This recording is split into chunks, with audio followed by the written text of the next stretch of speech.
Gue hidup 20 tahun ngeliat cewek paling cantik itu dia. Cantik banget bang. Dia diri gini tangannya nih, pakai baju serba merah, baju adat-adat kerajaan. Ada selendang merahnya di sini, ada mahkota bang. Dan di sini kayak ada bunga kantil yang segini bang. Dan saya ditugaskan sama Raden Suryakencana yang bersangkutan langsung dengan Prabu Siliwangi.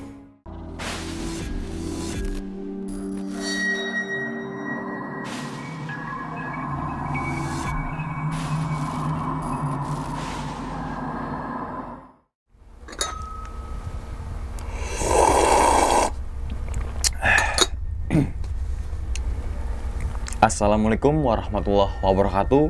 Kembali lagi bersama gue Sumar Adi Wijaya atau biasa dipanggil Umang dalam segmen Kisah Mistis Pendaki.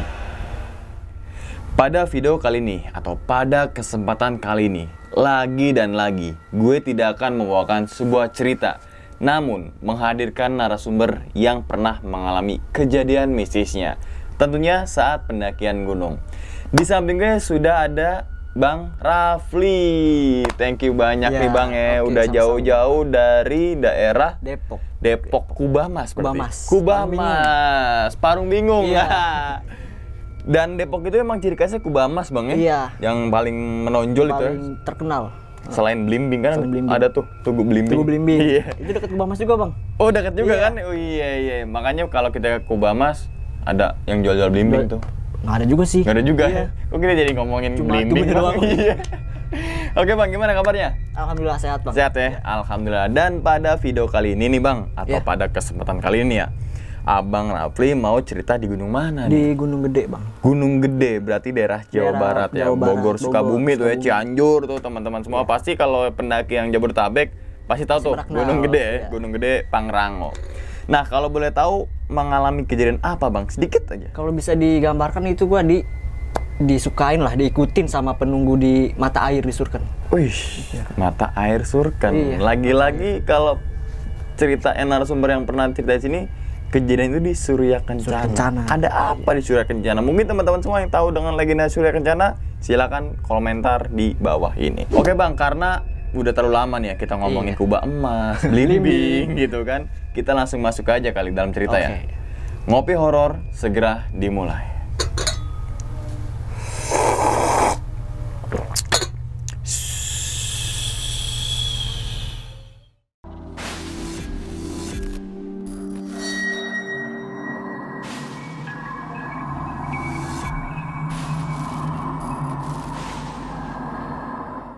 Jadi pada pertemuan kali ini gue bakal bercerita tentang cerita gue di Gunung Gede bang. Oke. Pada tanggal 3-4 April sebelum puasa tahun ini. Berarti nggak lama Iya, dong, baru masih kemarin. Lagi nih masih anget nih cerita. Jadi pendakian gue itu berdua sama temen gue namanya Ambon, itu nama panggilan. Sama juga nih Ambon temen gue nih. Wah, jangan-jangan. Tapi beda orang ya.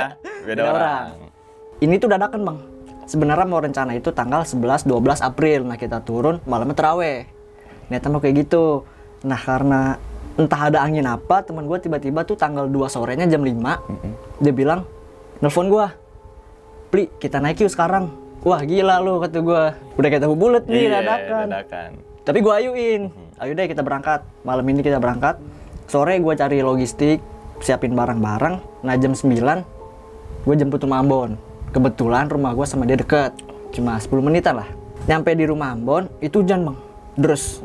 Langsung gue dapet hujan nih dengan intensitas banyak lah, sama angin juga. Gue tunggu sampai jam 11 malam, masih hujan juga. Akhirnya gue paksain berangkat pakai jas hujan. Di jalan nggak ada kendala apa-apa. Pas nyampe di trek pendakian Putri itu sekitar jam 12:30 Di base camp ya? Iya, di base camp. Itu masih keadaan deres bang, hujan. Masih hujan tuh Masih berarti? hujan dengan intensitas lebih deres. Nah akhirnya gue ganti baju, makan, tidur lah, bangun jam 5 subuh. Gua sholat, hujan masih deres. Akhirnya gua tungguin dulu dari jam 7 sampai jam 9 masih hujan.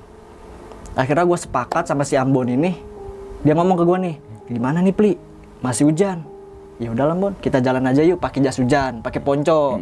Akhirnya berangkatlah dari base camp, kasih maksi, terus jalan ke pos 1 menuju. Dari Simaksi ke pos 1 itu kira-kira cuma 1 jam lah.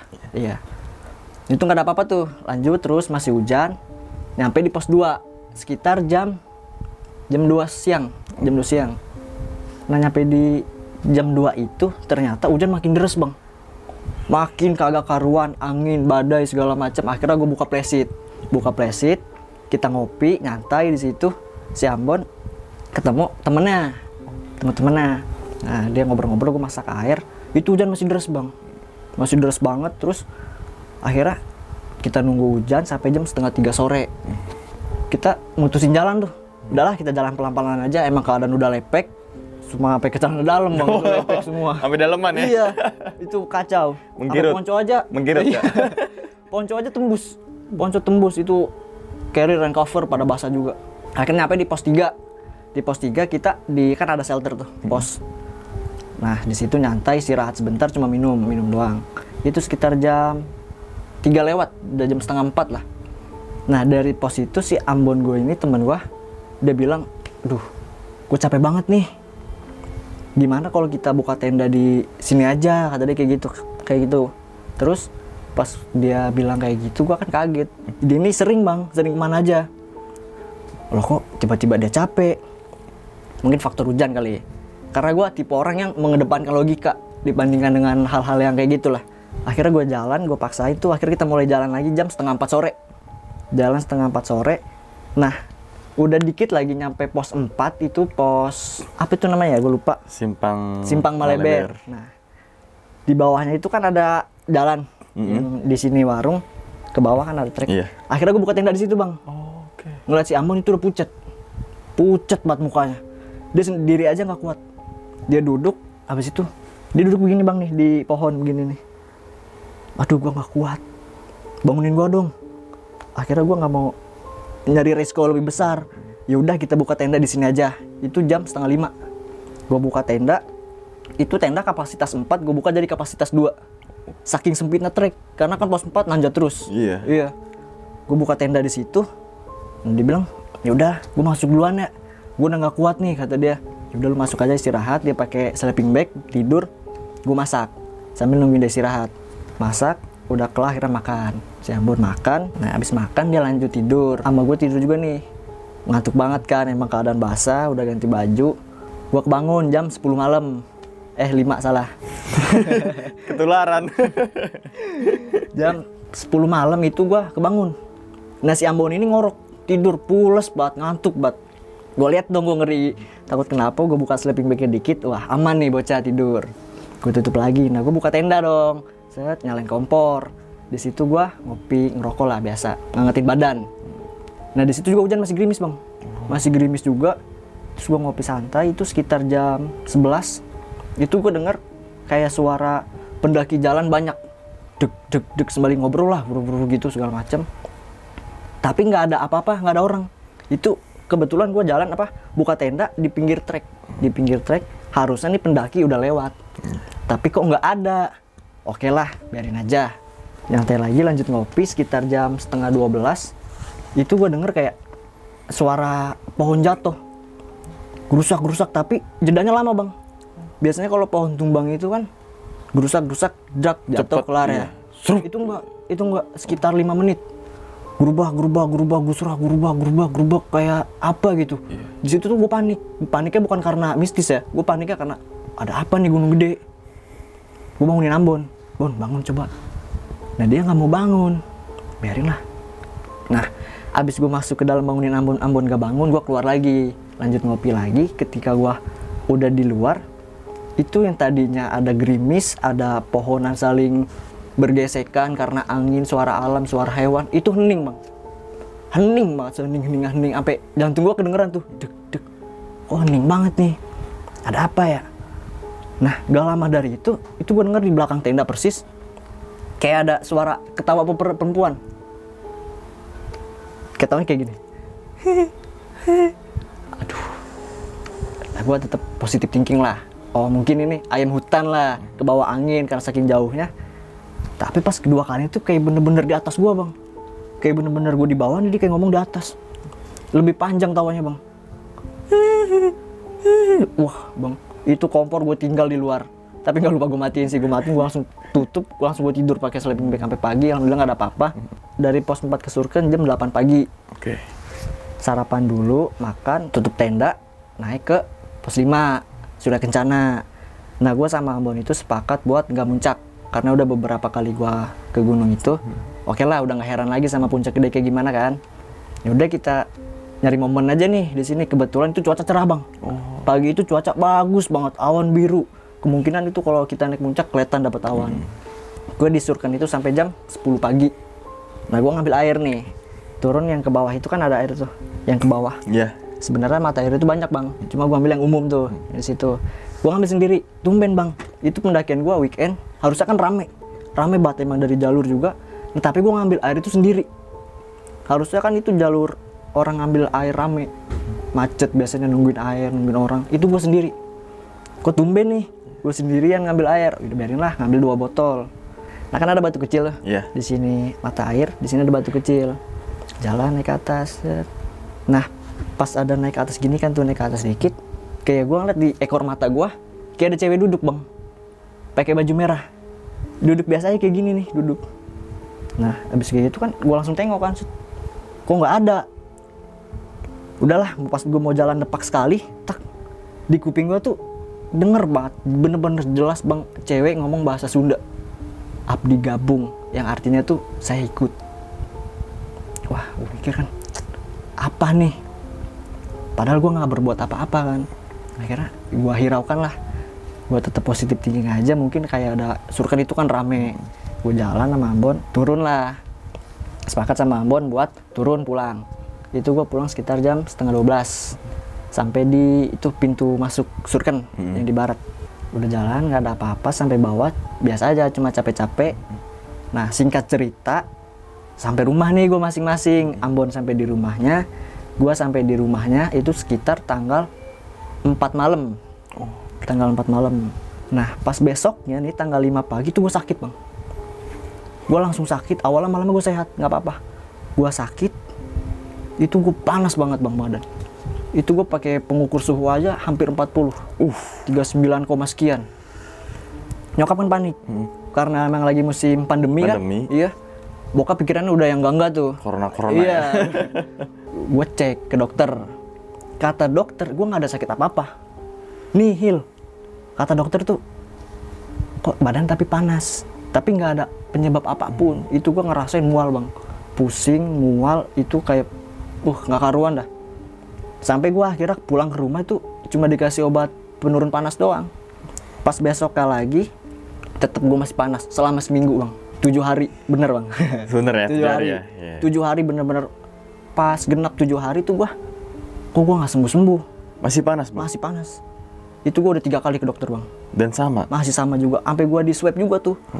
Anjir ini hidung gue sakit banget. Udah berapa kali di swab tapi nihil hasilnya. Nggak ada sakitnya sama sekali. Negatif ya? Negatif, nggak ada hasil apa-apa. Akhirnya nenek gue itu orang bisa sebut boleh nggak nih? Silakan kalau tidak mengganggu privasi. Oke. Gue sebut itu nenek gue. Dia bisa tuh. Udah diobatin sama nenek gue. Dia kan bisa ngobatin orang ketempelan kayak gitu. Gue katanya emang ketempelan. Cuman kata nenek gue, ini besar banget. Nenek nggak sanggup buat ngelepasinnya.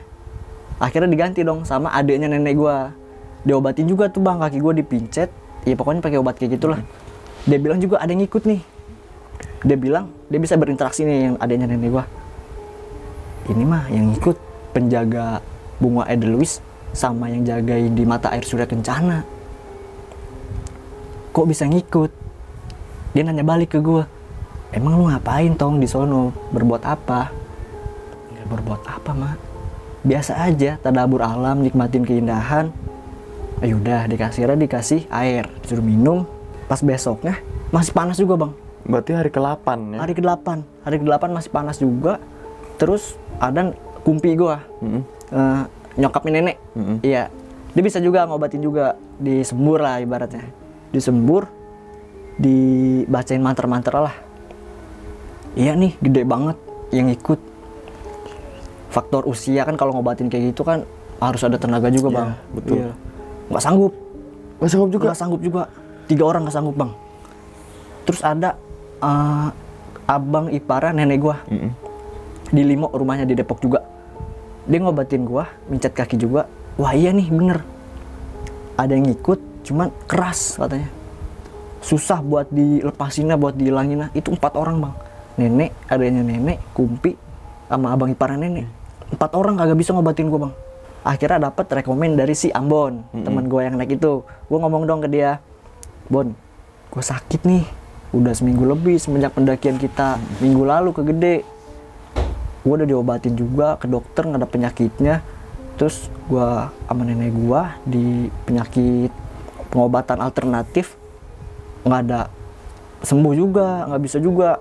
Nah dia bilang rekomen ke neneknya dia di Depok. Kebetulan neneknya itu terkenal juga di Depok lah pokoknya, pasti tahu di Depok. Di Limo, nenek-nenek. Gue berobat, dateng, itu jam 10 pagi. Gue berobat, sini duduk, nenek-nenek itu udah tua. Gue tuh dipanggil anak gak beda ya. Nah kesini duduk. Kenapa?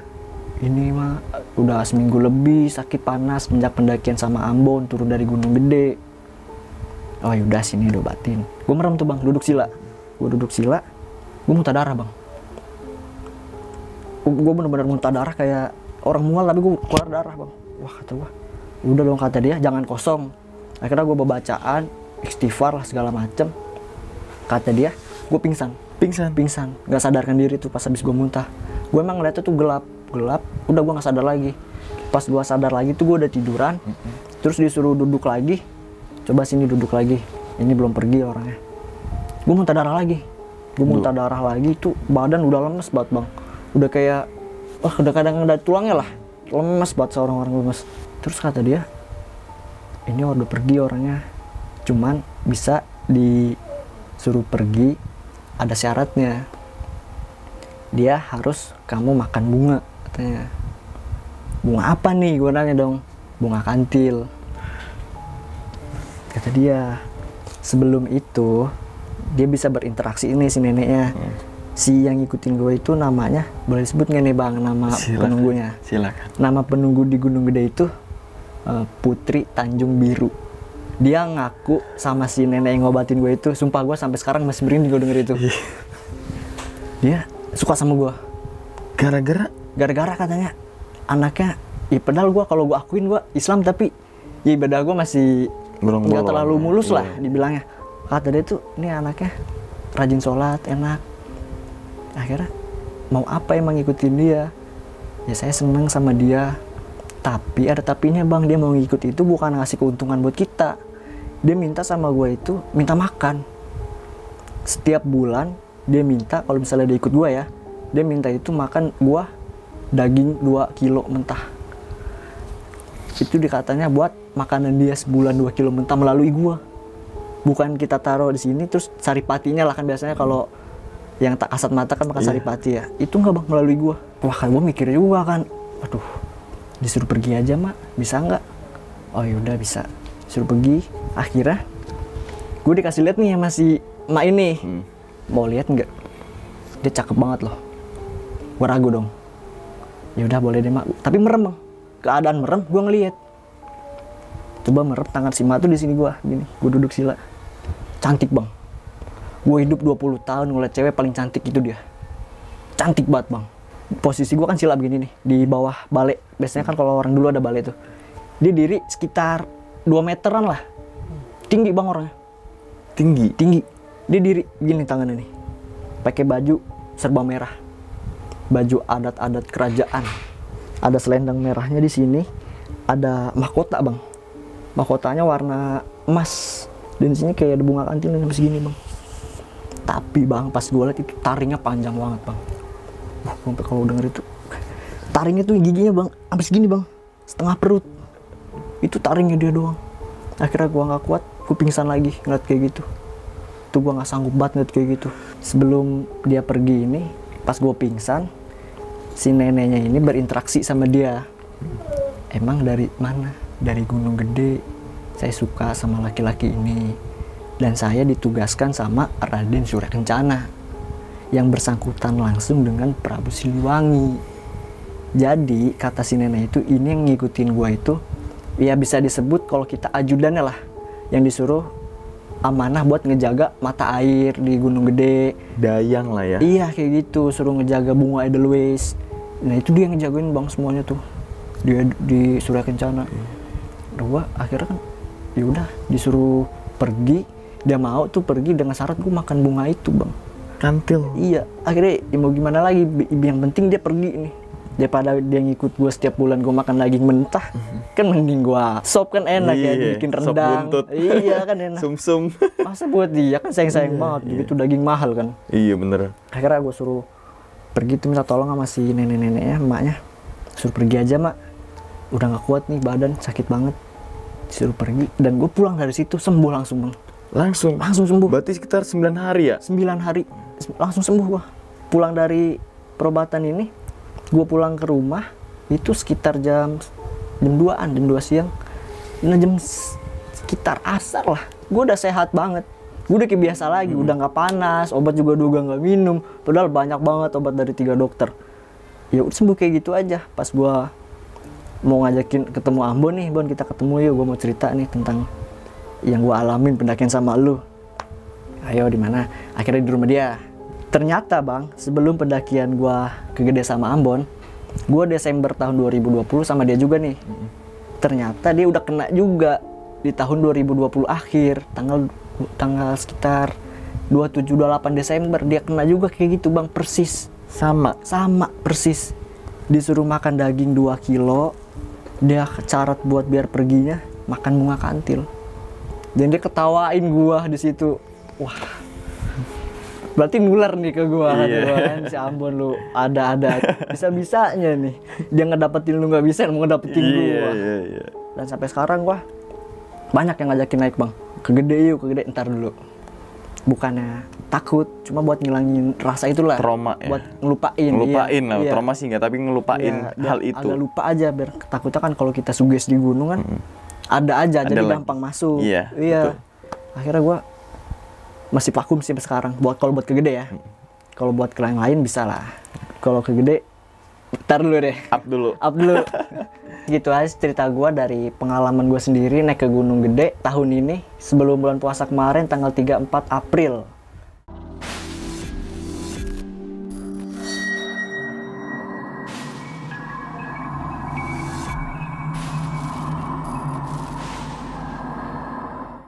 Nah, itu teman-teman semua cerita dari Bang Rafli nih ketika melakukan pendakian ke Gunung Gede pada tahun 2021, tepatnya sebelum puasa. Bulan April. Dan bulan April sekitar berapa bulan lalu? 5 atau 4 lah ya? 4 lah. 4 bulan dan masih fresh banget Masih nih. anget lah. Kita hadirkan di sini. Nah, sebenarnya ada beberapa hal yang pengen gue tanyakan nih Bang. Yang pertama adalah mengenai, mungkin gue pengen ngebayangin dulu lo bermalam di pos 4 kan. Pos 4 itu memang ada warung di situ. Teman-teman semua yang pernah naik Gunung Gede, Lat Putri ya. Iya, Lat Putri. Ada warung, tapi di situ ada sebidang tanah yang nggak lumayan besar. Bener. Dan Bang Rafli ini bawa tenda 4 orang, jadi kayak 2 orang Bang ya. Karena space itu Bang ya. Iya. Itu kondisi tenda kayak gimana Bang, tempat-tempat gitu? Jadi kondisinya di sini nih pohon gede banget Bang pohonnya. Di belakang itu alang-alang. Oke. Ya. Jadi pohon begini kita buka tenda ngepres begini nih. Yang penting ya nyamannya buat tidur ya. Iya, yang penting kita nggak kehujanan lah. Nah, pas malam di pos 4 ini kan pertama itu denger ada suara Bang ya. Iya, Suara entah itu apalah, kita juga nggak tahu lah ya. Yang tadi beranggapan bahwa Bang Rafli ini berpikiran dengan secara logika gitu kan. Nggak berpikiran tentang gaib Iya, gitu kan. bener. Dan itu suara pertama itu terlalu keras atau cuma bayang-bayang gitu? Suara yang pohon jatuh itu. Yang suara gitu. Oh, yang suara cewek tawa itu kayak dari jauh. Begitu Tapi Bang. Jelas banget.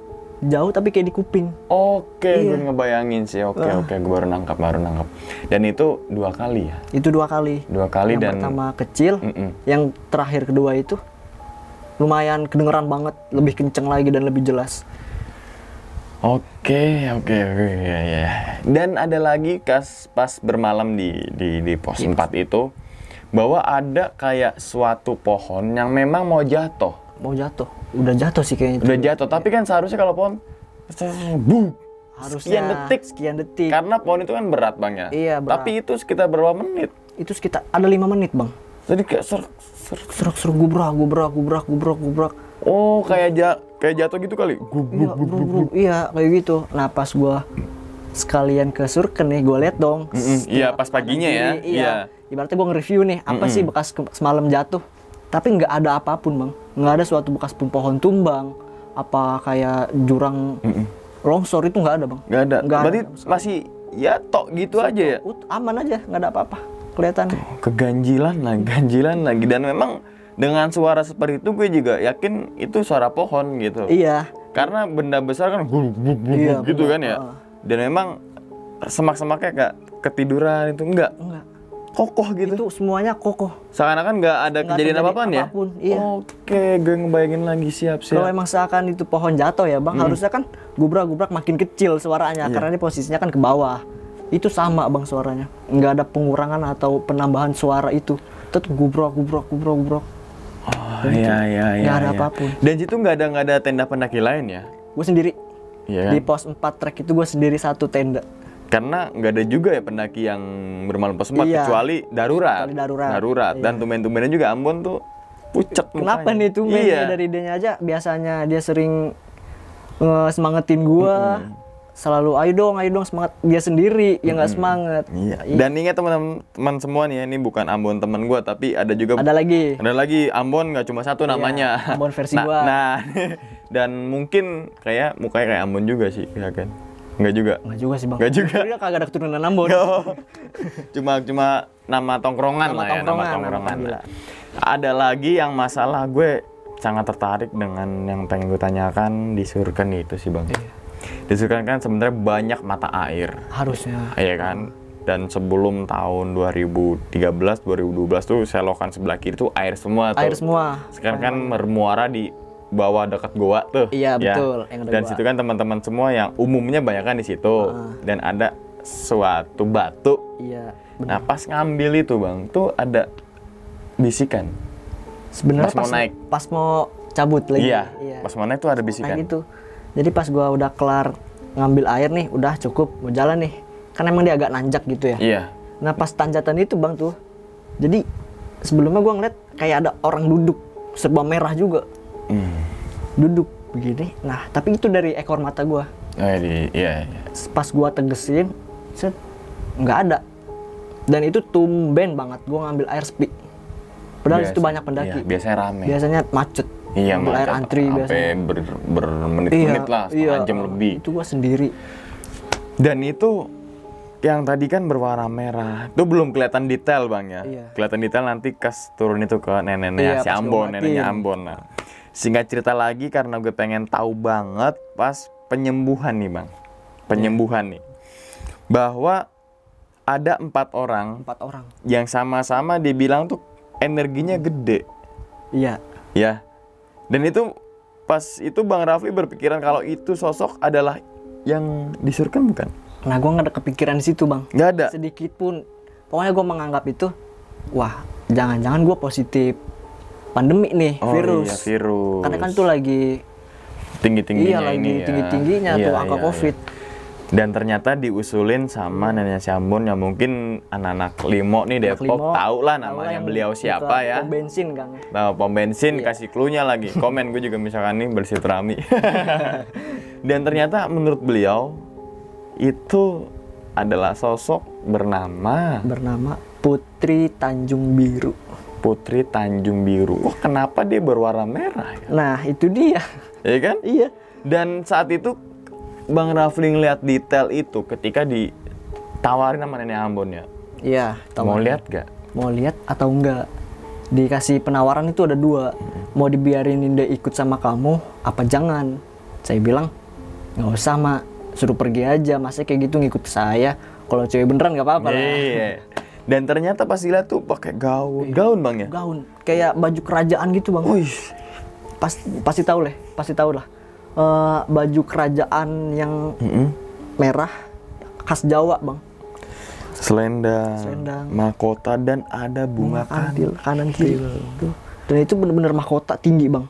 Sekitar ada segini, Bang, mahkotanya. Oh, kirain gue tuh cuma pendek tuh Bang, kayak miss itu tuh. Oh, bukan tinggi, Bang. Tinggi. Iya, itu kayak bener-bener dibilangnya kayak pasangan raja lah. Oke. Itu gua ngeliatnya. Iya. Tapi yang gua tangkep dari situ, dia giginya bercaling, terus minta daging mentah. Wah, Nah, itu tuh. iya. Daging mentahnya itu dalam artian daging apa nih, Bang? Daging sapi. Sapi dia Sapi minta. mentah. Heeh. Dan berarti yang makan itu siapa? Gua. Karena dia yang ikut gua goib kan. Oh. Jadi dia mintanya gua makan itu. Kirain gue cuma nyediain, nih, udah nyediain, nih, gitu. Ternyata lo juga harus Gua makan harus daging makan mentah itu. melalui gua itu. Iya.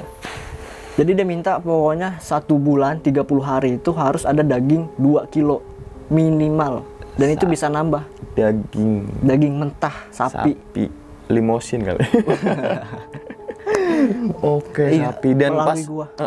dan pas sembuh itu karena makan bunga Bunga kantil disuruh syaratnya katanya. Kalau emang mau dia pergi, oke lah gue makan bunga itu. Nah setelah itu gue diperlihatkan tuh, emang cantik bang. Nah pas lo ngomong cantik itu dia udah ngeluarin taring apa belum, Bang? Nah gue ngeliatnya dari samping. Oh. Awalnya sebelum ngeliat taringnya. Nah pas dia kan awalnya duduk nyampingin gue. Pas dia senyum ke arah gue semuanya, yang tadinya nyampingin begini, pas dia senyum langsung semuanya ke gue. Set, nengok, ya kelihatan dong semuanya. Iya. Bunganya, mahkotanya yang mencilak, permatanya tuh ada bang. Tapi giginya segini bang, panjang banget itu. Dan Pingsan lagi gue. iya tadi Iya. Bang Raffi pingsan lagi Iya. karena mungkin serem Bang Iya. ya, sangat menyeramkan. Kaget Yang soalnya ya jarang kita lihat gitu kan. Teman paling tonggos gitu kan, bukan banyak calingnya. Dan untuk teman-teman semua yang belum tahu bunga kantil nih, gue kasih fotonya. Nah itu bunga kantil ya Bang Itu ya. bunga kantil. Bunga Percis kantil. itu yang gue makan bang. Nah. Kayak gitu. Oh sorry, makannya satu atau Makan satu. Satu? Buah. Iya, Langsung? Langsung dimakan tuh. Dipapak itu, wah gak enak banget bang. Iya pasti nggak enak. Pahit. Itu Bener. pahit banget. Pasti pahit. Bunga Iya, kantil itu kayak panjang. Iya. Iya. Dan mungkin nih Bang ya, beliau adalah penunggu mata air dan juga bunga Edelweiss Iya. itu. Dan teman-teman semua yang mau naik gunung, jangan sekali-kali teman-teman semua nih yang mau metik bunga Edelweiss. Jangan. Karena di samping hal-hal gaib juga, Iya. di dalam peraturan perundang-undangan juga bunga Edelweiss itu dilindungi, iya dilarang gitu kan. Walaupun bunga Edelweiss adalah bunga abadi gitu kan. katanya. Tapi nggak semata-mata dipetik kita juga nemu sendiri enggak, karena itu dilindungi oleh undang-undang termasuk bunga langka Bunga ya. langka. Dan untuk teman-teman semua yang masih mengotori air di Iya. daerah Surya Kencana ya, tolonglah untuk kepentingan bersama para pendaki gitu kan, jangan sekali-kali membuang apapun itu dalam air dan ambillah air secukupnya aja Bang ya. Karena yang make di air itu bukan lu doang, Nah, banyak orang lain yang beribu-ribu mengharapkan sumber mata air itu. Nah, betul sekali. Karena air itu merupakan sumber kehidupan. Oke, sebelum ditutup videonya Bang, punya pesan gak untuk teman-teman yang suka naik gunung nih? Sok, monggo. Dari gue cuma kalau misalnya lu semua pada mau naik gunung, jangan lupa harus safety lah. Kalau bisa semua alat lo harus punya, karena nggak mungkin bakal ada kejadian apapun kecuali dari kelalaian kita sendiri. Nggak bakal ada terjadi hipo kalau dia bawa jaket, bawa SB itu nggak bakal terjadi. Cuma itu aja sih Bang. Nah, itu benar karena persiapan dan kesiapan merupakan poin terpenting dalam berkegiatan kalam bebas, Bang. bebas. Terutama ya pendakian, karena nggak semata-mata oh gue punya ransel, oh gue punya sepatu, oh gue punya temen naik gunung terus naik gunung. Tapi pengetahuannya kurang, minim. Karena 98% resiko-resiko di gunung atau kejadian-kejadian di gunung tersesat kah, Iya. meninggal, hipotermia merupakan human error. Iya betul. Karena dari pelaku oknum itu tersendiri, bukan dari faktor alam. Kalau misalkan faktor alam hujan gitu kan, untungnya Bang Raffi tadi ada jas hujan, bawa plastik. Iya, bawa plastik. Karena sebelum itu apa ya, lebih baik mencegah Bang ya. Iya. Mencegah dalam artian gini loh. Persiapan. Karena yang selalu gue jelaskan bahwa ketika mendaki gunung mempunyai banyak faktor resiko yang nggak bisa kita hilangkan, namun bisa diminimalisir dengan persiapan dan juga kesiapan. Itu Bang ya. Iya. Oke, sekali lagi terima kasih banyak Bang Rafli udah jauh-jauh dari Depok ke Semarang nih, udah Iya, jauh banget podcast. Berapa jam tadi sih? 6 jam. Wah, gokil. Trans Jawa. Iya itu. Trans Jawa. Dan sekali lagi ingat teman-teman semuanya, cerita dari Bang Rafli nih bukan untuk nakut-nakutin teman-teman semua ketika mendaki ke Gunung Gede ataupun ke gunung manapun. Tapi ambillah sisi positifnya dan juga buang sisi buruknya. Sekian dulu pada video kali ini dan nantikan video-video gue berikutnya. Hal gaib itu muncul ketika sugesti kita buruk. Wassalamualaikum warahmatullahi wabarakatuh. Selamat beristirahat. Thank you Bang. Udah sama-sama, jauh-jauh Bang. nih. Kopi Bang? Oke dong. Ada isi gak tuh? Ada. Oh, ada. Ada dong. Masih panas nih. Soalnya